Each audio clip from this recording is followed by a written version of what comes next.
Hey guys, Dr. Rebecca Warren here. And so I hope the music isn't too loud. I'm here at the office. But I just wanted to take a moment and talk about testing for ketones. We love testing our ketones, and we love having people that we work with test their ketones, especially if you're used to weighing yourself. What I find that can happen is that if your goal is, or one of your goals is weight loss, you can get a little too focused on the scale. Our goal when we're changing how we're eating and balancing our hormones is about increasing healing. And so for a lot of you guys, you might not see that weight loss change while the body is healing internally. And so I like for people to be able to see what their body is doing. Also, being in ketosis means that there's the presence of ketones, and this is going to be the best way to know that if you're in the presence of that you have ketones, that ketones are present. So I encourage getting your ketones tested. I actually use the Keto Mojo, which this is what it looks like right here, and I know it's backward for you guys, and I'll show you how to use it. But again, we test ketone levels to know that we're in ketosis, so that you know how long you're in ketosis for, what's kicking you out of ketosis. So what does that mean? Foods that you eat, even if you think they're keto. I mean, I've had people that have bought keto food and they'll test their glucose and they'll test their ketones and it kicked them out of ketosis. So remember, keto's according to what your body needs.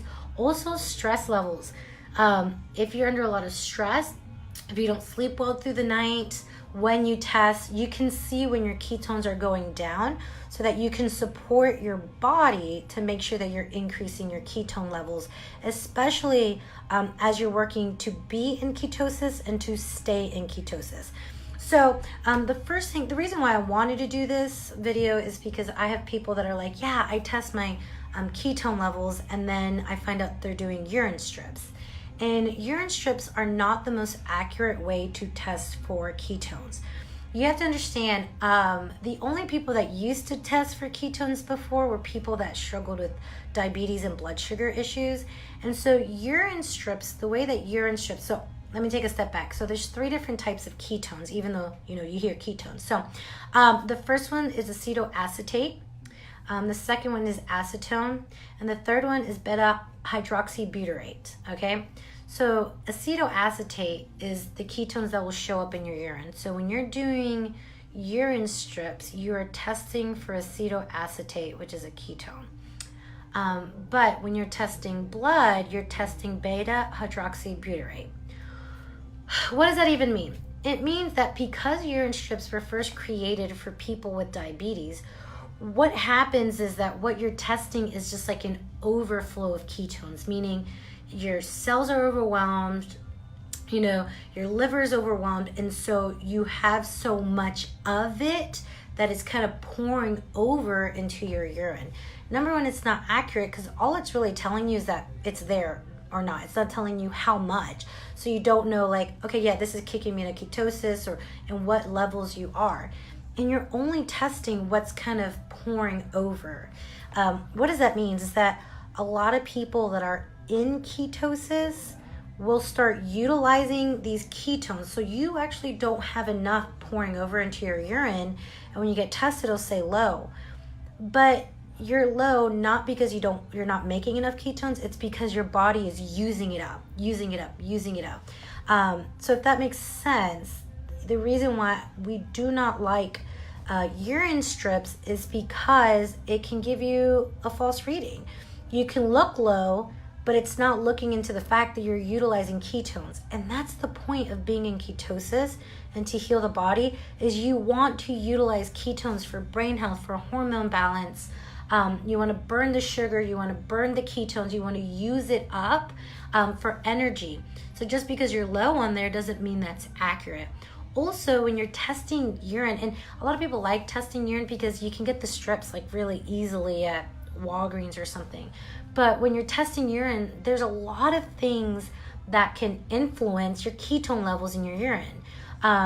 If you drank enough, if you're well hydrated, if you're on your menstrual cycle, there's a bunch of different medications that can influence urine ketones as well, like lisinopril, or medications for restless leg syndrome. So again, if your urine is darker because you didn't drink enough water, it can give you just false readings. So we do not like testing acetoacetate for your ketone levels. What we like testing is blood. It's going to be the most accurate because you're testing beta hydroxybutyrate. And so what you are looking for when you're testing your blood ketones is a reading of 0.5, and I believe it's millimoles on here, or above. You are in ketosis at 0.5. Okay, and so what it looks like, I'm going to test my ketone levels here so you guys can see what it looks like. So very easy. All you do, and most places, if you're buying Keto Mojo, I know I put a link there. Most places when you're buying a keto meter, all you're buying is ketone strips. You need to add glucose strips to that so you can test it, because glucose and ketones work opposite of each other. So if your ketones are high, your glucose should be low. And so it's really important to see that. I actually ran out of glucose strips, so I can't show you that, but I'll show you ketone levels. And so, guys, it's going to be very, very easy after you've gotten used to that. And so here's my strip. I put it right in here. And I'm just going to go ahead and give you guys a disclaimer. I don't know what my numbers are going to be because I actually ate not that long ago. And I'll explain how eating and when you testing is going to affect things. And so you have this thing here, and it'll, put a little hole in your finger. And so I'll show you what that looks like. Very easy, very simple. Sometimes a little sting, sometimes not. So you get some blood out, and then you'll just put it right into the strip. Make sure you have another. And then it'll beep, and then it'll count down. Let's see what those numbers look like.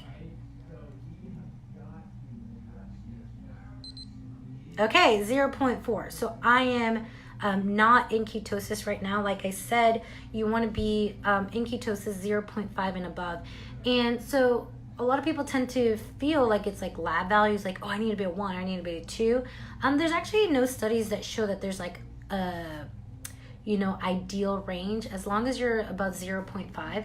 Although Dr. Thomas Seyfried, I believe his name is, just has done a lot of research with cancer and ketones. He would say if you are trying to fight cancer, you want to keep yours 3 or above. But I feel really good. It's according to you. That's why I like you to test and to track it. I feel really great around 1.5 to 2 is my where I feel good. So testing it will give you an idea of what you should be aiming for.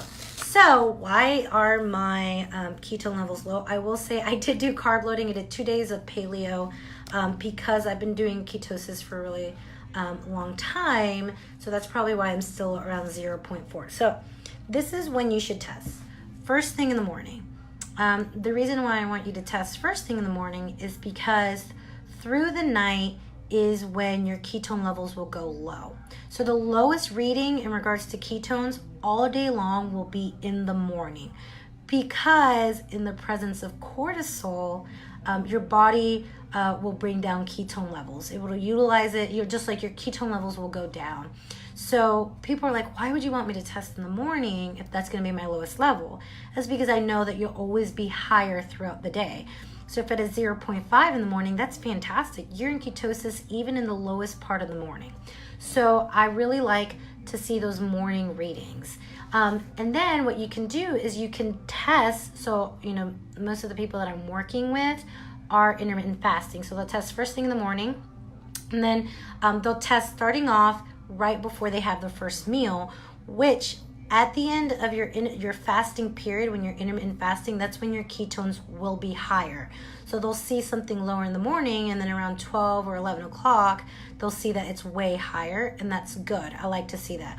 But again, I like to know what the lowest number is to see that even in the low, you're still in ketosis. And then if you want to see it throughout the day, people like to test it throughout the day. So testing glucose is the same way. You want to test it in the morning because you've been fasting, and then right before you eat. And then at the beginning, for some people, I like to do multiple times throughout the day to see what you are like throughout the day with your blood sugar levels and your ketone levels.